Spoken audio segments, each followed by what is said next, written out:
Bo'ldi, endi shu bir-ikki xonimni so'ylaverasan menda. Salom hammaga. Assalomu alaykum barchaga.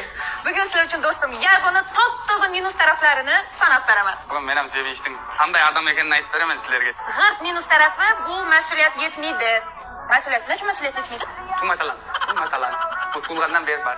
Qolaveramiz unday. Bu yana bir gapning basini boshlab atganda ikkinchi gapga deyin o'qib bilib qo'ygan bo'ladi o'sha. Tez xafa bo'laman, to'g'ri. O'qchi, g'irt top-toza o'qchi. Yo'ldan uxlaydi. Kecha qolgan asosiy sababim uxi. Telefon sazam ko'tarmaydi, uxlaydi. Haddan tez ko'p mazal zatiydi. Shey bersang kemirib ketasan. Endi u minus emasmi, shirinlik yeyish. Men shu minus. Men hayron qolganim, ves sostavim zo'r giyinadi. Sen bir ham umuman giyinish bilmaysan, Marsdan tushgan odam o'xshaysan-da. Sen ham juda qarg'amsan, ana to'yda meni uyaltirganimni unutdingmi?